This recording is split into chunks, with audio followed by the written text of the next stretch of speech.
I love it. Whenever I do laughter yoga, people keep giggling afterwards, which means the activity worked. It's brilliant. Those positive emotions are strong.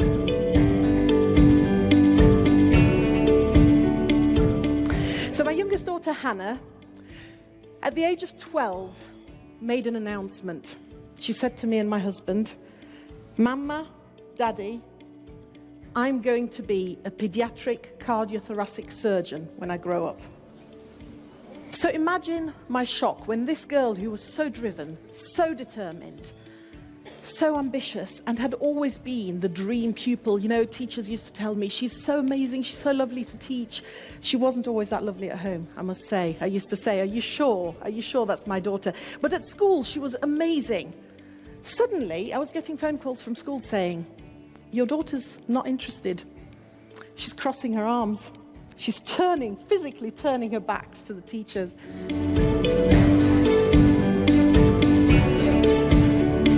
I was quite shocked and a bit disappointed to find that so many people had actually researched this, and that it wasn't that I'd invented something amazing. There was actually lots of research out there, but actually the plus side of that was it's not just me. There's some real solid evidence here that the things that I'd been doing actually work for other people too.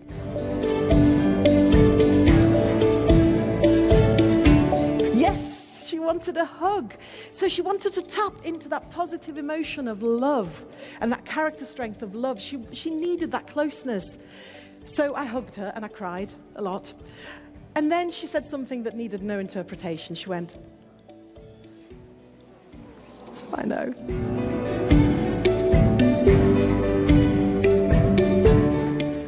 You're not going to die because you've forgotten the answer to a question in an exam, okay? I can guarantee you that. But what you do need to do is to give your brain the space to just calm down the amygdala and actually start thinking again. Because while the amygdala is there panicking, you can't remember the stuff you need to remember. And that's the same thing if you're trying to not say horrible things to your friend when you're angry.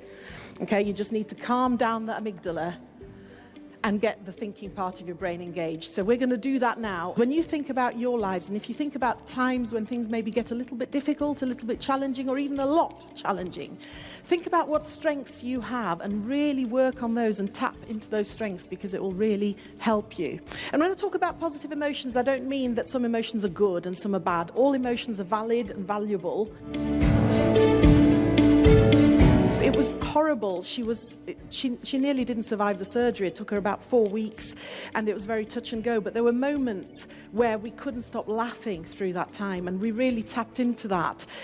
They strapped her arms up, you can't see it there, with foam pads so that she wouldn't pull out all her drips.